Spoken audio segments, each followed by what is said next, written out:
নদীর বুকে আছেন ঝুঁকে বিদ্যাসাগর, তার উত্তরে সেই থুত্তুরে আর.এন. ট্যাগর। বলুন দেখি ব্যাপারটা কি, কি তার হেতু?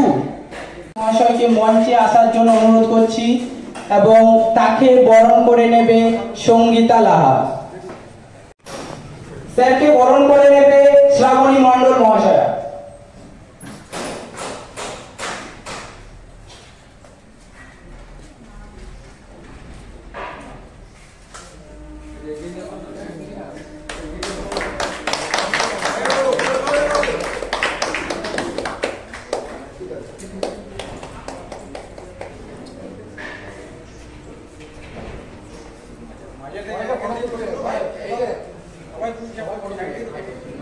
সাহিত্যের প্রতি তার অগাধ ভালোবাসা। স্যারকে ডেকে নেব মঞ্চে এবং স্যারকে বরণ করে নেবে মিঠু ভাটি।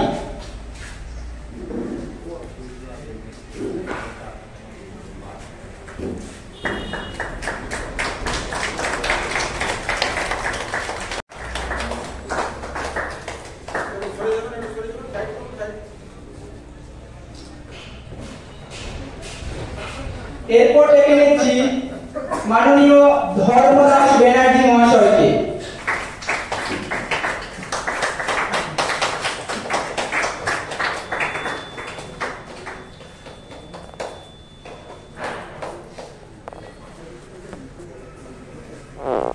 মহাশয়কে, যিনি আমাদের মনোনিকেতনের মেন্টর এবং মনোবীণা ও মনোনিকেতন নামক দুটি পত্রিকার সভাপতি।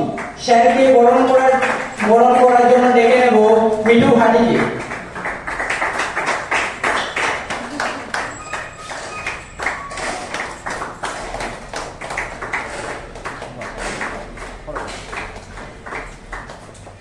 এরপর ডেকে নিচ্ছি মাননীয় শ্যামলবন্ধু ঘোষকে, যিনি মননিকেতনের সম্পাদক, মননিকেতন চিচুড়িয়া পশ্চিম বর্ধমান।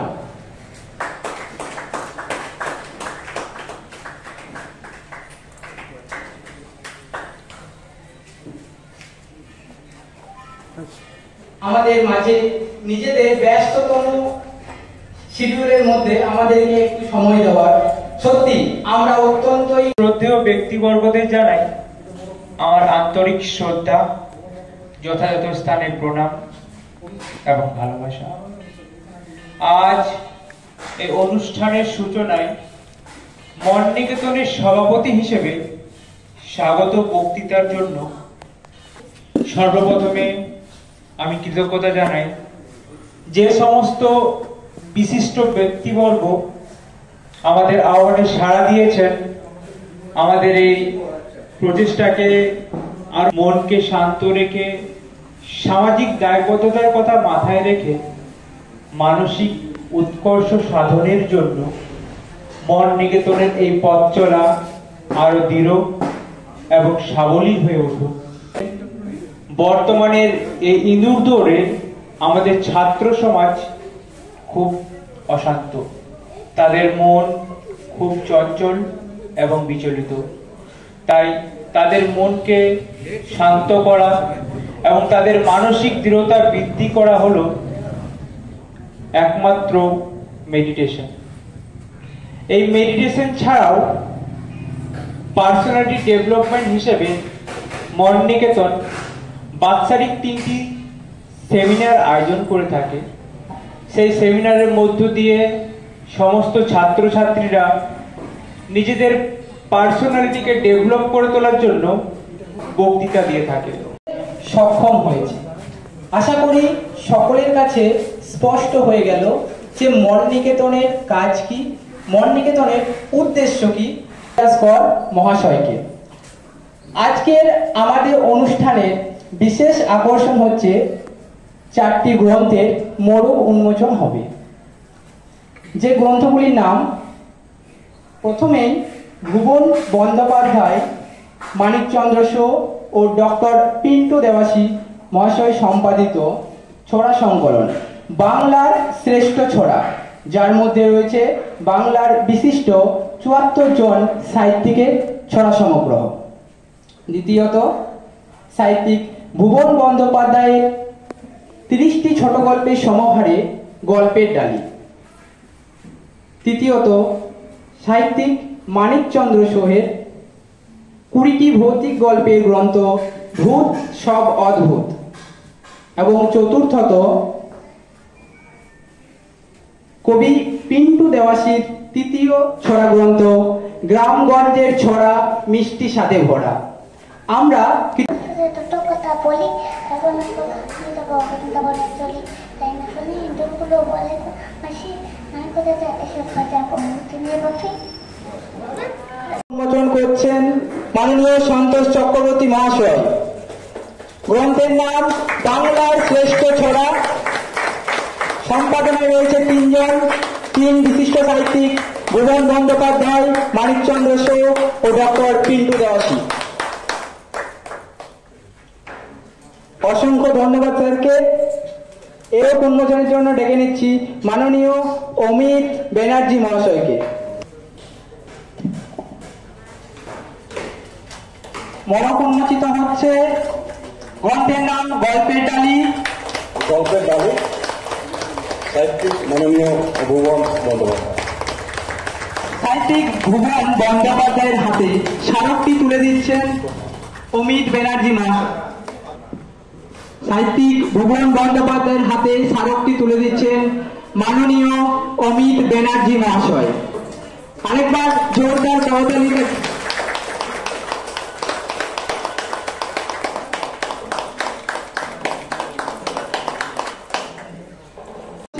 মাননীয় বিমলাংশু শেখর চক্রবর্তী মহাশয়।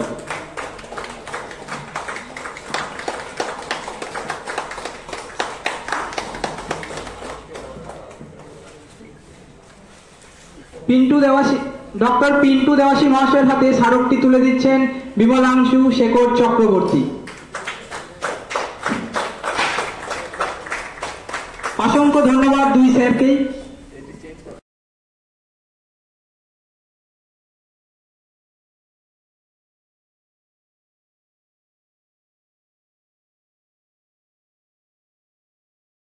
আবৃত্তি পাঠের জন্য ডেকে নেব অম্বিকা ভট্টাচার্যকে। ডক্টর পিন্টু দেওয়াশী। পথ শিশুর শীতকাল।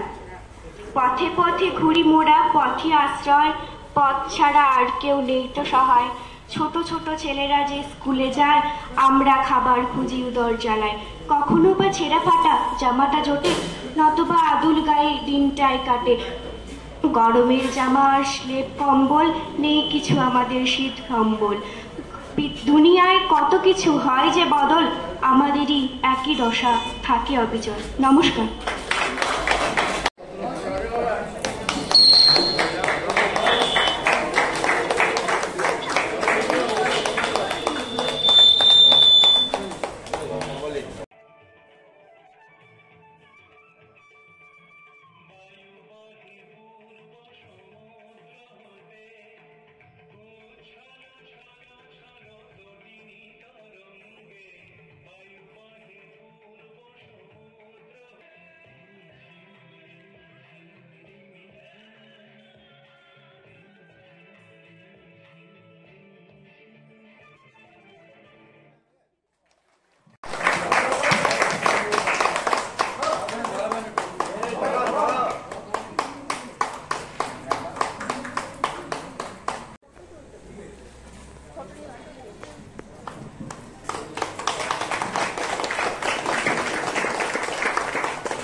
কৃষ্ণ শ্রীরাম নমো নমঃ। এটা একটা মেডিটেশন স্কুলের একটা অনুষ্ঠান। এই অনুষ্ঠানে এই যে ধ্যান, এই ধ্যানের গীতায় কি বলেছেন ভগবান শ্রীকৃষ্ণ ধ্যান নিয়ে, সে একটি মতো শ্লোক বলে আমি আমার কবিতায় ফিরে আসব। গীতা দ্বাদশ অধ্যায়ে ভক্তিযোগ দ্বাদশতম শ্লোকটি হচ্ছে সেয়ি জ্ঞানম অভ্যাসাৎ ধ্যায়ং বিশিষ্যতে ধ্যানা কর্মফল ত্যাগাৎ শান্তি অনন্তরম। অর্থ হচ্ছে আমরা প্রতিদিন যে অভ্যেস করি, এই যে অভ্যেস, ঠাকুরকে ডাকা, ঠাকুরের পাশে বসা, ঠাকুরের গান করা, কীর্তন করা, এগুলি অভ্যাস। এই অভ্যেসগুলির থেকে জ্ঞান শ্রেষ্ঠ, এই জ্ঞানের থেকে ধ্যান শ্রেষ্ঠ, আবার ধ্যানের থেকে কর্মফল ত্যাগ শ্রেষ্ঠ, আর কর্মফল ত্যাগেই শান্তি, অনন্ত শান্তি। গহন বনে রামধনুপা সামনে বেঁকে গিয়ে দাঁড়িয়েছিল কৃষ্ণ শেখা প্রাণ মুরলী নিয়ে। কখন যেন পথের ধারে রাধার সঙ্গে দেখা, দেখা হতেই তাকিয়েছিল অবাক চোখে একা। রাধা বলল, লুকিয়ে থাকো কেন গহন বনে, সুখীরসা তোমার খবর নিচ্ছে টেলিফোনে। দ্রুণে দ্রুণে বনের মাথা ছেয়েছে ওই দেখো, হৃদয় সবার পাথর যে আজ সে খবর কি রাখো। ললিতাদের সঙ্গ কেন ছেড়েছ রাস বনে, কত যুগের আগের কথা কেউ রাখেনি মনে। এখন সবার হৃদয়খানি মূর্ছে দিয়ে ঢাকা, সবাই সবার সাথে থেকেও একেবারে একা। তুমি এমন পাথর হয়ে, তুমি এখন পাথর হয়ে মন্দিরেতে থাকো, তোমায় বেঁচে ব্যবসা করে কিচ্ছু বোঝো না কো। অনেক কাল তো হলো বলল, এবারে ফিরে চলো, মরছে ধরা হৃদয়ে ধুতে, আবারও রাস খেলো। নমস্কার। এরপর ডেকে নেব অজিত চৌধুরী মহাশয়কে একটা কবিতা পাঠ। আমার নাম অজিত চৌধুরী, শহরটি হচ্ছে ব্যাঙের হাঁচি। একটে পুকুর গুলাল গাছি, সেটাই থাকে ব্যাঙ বেঙাচি। ব্যাঙের মামা হাঁচিল হাঁচি, আওয়াজ শুনে মরল মাছি। কাছেই ছিল মাছির ছেলে, দৌড়ে এলো চাঁচি ফেলে। উঁচু গলায় ডাকলো ব্যাঙে, জোরসে লাথি মারলো ঠেঙে। লাথি খেয়ে ওলা ব্যাঙ ডাকলো রাগে ঘ্যাঙর ঘ্যাং, ছুটে এলো ব্যাঙ বেঙাচি, তাই না দেখে পালালো মাছি। নমস্কার। কবিতা পাঠ করছি। আমার নাম স্বপন দত্ত। আমি একটা পত্রিকা সম্পাদনা করি, প্রায় 28-29 বছর হলো। আর আমার একখানি কাব্যগ্রন্থ যেটা প্রকাশ হয়ে গেছে, যেটা হচ্ছে আকাশে ঘুঙুট মেঘ। আর এর আগেও কলকাতা বইমেলা থেকে একটা গল্প সংকলন প্রকাশ হয়েছে। তো যাই, ঝিরঝিরে শাল নদী, কাশ বনের ফাঁকে, ছোট্ট গ্রামখানি তারি বাঁকে বাঁকে, পাড়ে ইউক্যালিপটাস আর সোনাঝুরি, আমবন জামবন পাকা বের, কাঠমিল কিনেছে গাছ এক এক করে। গ্রামের কত কথা মনে পড়ে বাজে ব্যথা, জল নিতে আসে না বধূ নদী বালি করে। কাচে না কাপড় গ্রামে যত সব, মেশিনে টেনেছে জল, সামনে শহর অঞ্চল। মোড়ের মাথায় বড় রাস্তায় মোটা শিকড়ের গায়ে শুয়ে বসে জমে আড্ডা, খুনসুটি আর গল্পে, গোল কাটাকাটি মনসা মঙ্গল গানে। পুরো তেঁতুল গাছটার আচ্ছাদনে নেই আজ আর, ভেঙে গেছে প্রবল ঘূর্ণি ঝড়ে।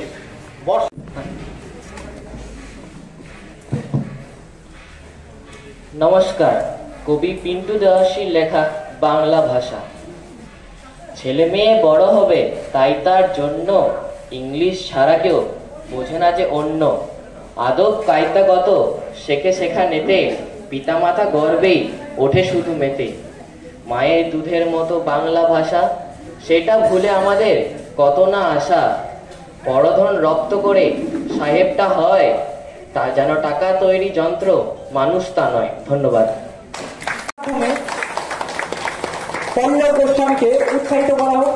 খুব সুন্দর একটা কবিতা পাঠ করে শুনিয়েছে, সেই আবৃত্তি বলে শুনিয়েছে। ধন্যবাদ দুজনকে। আমি দুবরাজপুর থেকে সাহিত্যলোক, প্রকাশিত সাহিত্যলোক পত্রিকার তরফে আমরা কয়েকজন এখানে এসেছি। তাদের মধ্যে অনেকেই কবিতা পাঠ করলেন, আবার দু একজন বাকিও আছে। শীতকাল জানাই সবাইকে শীত শুভেচ্ছা, ঝলমলে শুভ সকালে, মুখরোচক খাবার খেতে সবাই বাজারে চলে। ঘরে ঘরে পিঠে পার্বণ, আসছে সামনে পৌষ, উষ্ণ পোশাক পরলে তখন কেউ দেয় না দোষ। পিকনিক হওয়া চাই চাই, সুখী জনের বায়না, খেজুর গুড়ের নানান মিষ্টি কে নাহি চাই না। ঠান্ডা জলে স্নান করাটা বড়ই পীড়াদায়ক, তাই তো গিজার স্নানের ঘরে লাগাই বিষ্টু নায়ক। বক্রেশ্বরের গরম জল সর্বলোকের জন্য, স্নান ঘাটে এক হয়ে যায় গরিব ও মান্যগণ্য। নমস্কার।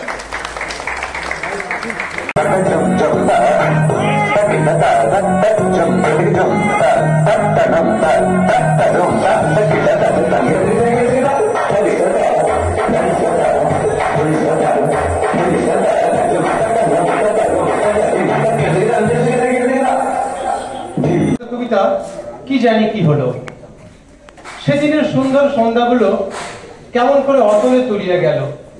ভাবনার গভীরে পড়ে সেসব দিনগুলি আজ অর্থনীত প্রায়। সময়ের সাথে সাথে দিন বদলায়, কিন্তু স্মৃতিগুলি অমলিন ভাবে হৃদয়ের মণিকোঠায় রয়ে যায়। শত চেষ্টা করলেও সেই স্মৃতিগুলি মুছে যায় না, বরং স্মৃতির পাতায় বারবার ভেসে ওঠে। মাঝে মাঝে ভাবনারা কথা বলে, হৃদয় তখন উদ্বেল হয়ে পড়ে। পার্থিব সবকিছু ভুলে তখন বারবার স্মৃতিগুলো পিছনের দিকে টানে, আর তখনই বেদনাক্ত ঝরে পড়ে। নমস্কার। চারিদিকে ঢাকে অমানিসায় পাহাড় থেকে নিচে, জাতপাতে লড়াই আজও চলছে অহরহ। ক্ষণিকের শান্তি পাই না প্রভু, আগামীতে ভয়াবহ। যে যার খুশি চোরা গুপ্তা মারছে পিছন থেকে, খচিত হচ্ছে নিজেদেরই মুখতে মুখ ঢেকে। মাঝে দরিয়ায় পারহীন তরি করছে টরমল, হিংসার দাবানলে পুড়ছে ধরণী, কাঁপিছে থর থর। নমস্কার। সাহিত্যের একটা বিশাল ভূমিকা কিন্তু আমাদের এই বাংলা শিল্প সাহিত্য সংস্কৃতির মধ্যে এবং ধর্মের মধ্যে কিন্তু একটা বিদ্যমান। তাই আজকে এই যে অনুষ্ঠান, এই অনুষ্ঠানের মধ্যে সব থেকে ভালো লাগলো যে সত্যি তো এই যে দিনুদা যে কথাটা বলে গেল, দীনবন্ধু ঘোষ, যে প্রবীণরা কবিতা পাঠ করে গেলেন। এবার আমার একটা বক্তব্য যে আমি অনেক অনুষ্ঠানে উপস্থিত হয়েছি, আমি প্রবীণদের মধ্যে উপস্থিতিটা আমি কিন্তু খুব বেশি দেখেছি। এবং আমি এমনও দেখেছি যে হাতমপুর কলেজের প্রফেসর অধ্যক্ষ, উনি তার দাদা মারা গেছেন এবং একটা কবিতা পাঠের জন্য এবং একটা আসর অনুষ্ঠান করার জন্য দাদাকে দাহ করে তারাপীঠ থেকে উনি কিন্তু 5 বছরে ছুটে এসছেন। এই হচ্ছে কবিতা প্রেমী, এবং ওনার প্রচুর বইও আছে। তো আমার সেদিন মনে কিন্তু প্রচন্ড আনন্দ পেয়েছিলাম। আর একটা আমি দেখেছিলাম তিন্নাহারের শিল্পী, ভারতরত্ন পুরস্কার পাওয়া কিসাব মাল্লাকার, যাই হোক। তো ওনাকে আমি দেখেছি 90 বছর বয়সে, এখানে ওই লাস্ট আসা ওনার, তার কিছুদিন পরে উনি কিন্তু মৃত্যুবরণ করেন। তো সাহিত্য হচ্ছে আজকে যারা এখানে প্রত্যেকে এখানে এসেছেন, প্রত্যেকটা মনের প্রেরণা, মনের ভাব ইত্যাদি এইসব, যাতে আমি আমার মনের ভাব যেন আমি প্রকাশ করতে পারি, এই ভাবনা চিন্তা নিয়ে।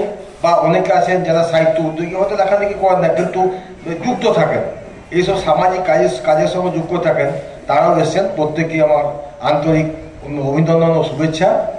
আমি চাইব এইভাবে আমাদের অনুষ্ঠান এগিয়ে যাক, এগিয়ে চলুক, এটাই আমার সব থেকে বড় কাম্য। যে ধরে রেখেছে এইটা কিন্তু খুবই খুবই প্রয়োজন আছে, কেন এখন আমরা যা দেখছি সত্যি সাহিত্য চর্চা কজন করেন। আপনি আপনার গ্রামে খুঁজে দেখবেন তো কজন লেখালেখি করে, কজন সাহিত্য পড়ছে, কজন পেপার পড়ছে, ওরা একটা লক্ষ্য দেখবেন। আজ পাঠক সংখ্যা সত্যি ধীরে ধীরে কমে যাচ্ছে। কিন্তু আপনি কলকাতার বইমেলা যান, তাহলে বুঝতে পারবেন যে পাঠক কত আছে, কি আছে না আছে। আপনি বড় বড় শহরে যান, উন্নত শহরে, আমি দেখেছি সেসব জায়গায় তাদের কি আগ্রহ। 75 বছর, 80 বছর, 90 বছর বয়সে কাঁধে ব্যাগ নিয়ে, মাথায় টুপি পরে তারা এই রাত্রিবেলাতে ঘুরে বেড়াচ্ছে কলকাতার বুকে। আশ্চর্য লাগে আমার, কি কি চিন্তা ভাবনা, কি মানে আকর্ষণ এদের মধ্যে। তা আমরা বলছি আপনারা অনুরাগী হন, সাহিত্যপ্রেমী হন, সাহিত্যকে ভালোবাসুন, দেখবেন মনের মধ্যে একটা কিন্তু আনন্দ পাবেন। কারণ সাহিত্য হচ্ছে সমাজের প্রতিফলন, সমাজের আয়না। আমি এই বলে আমি একটা ক্ষুদ্র বক্তব্য শেষ করছি। নমস্কার।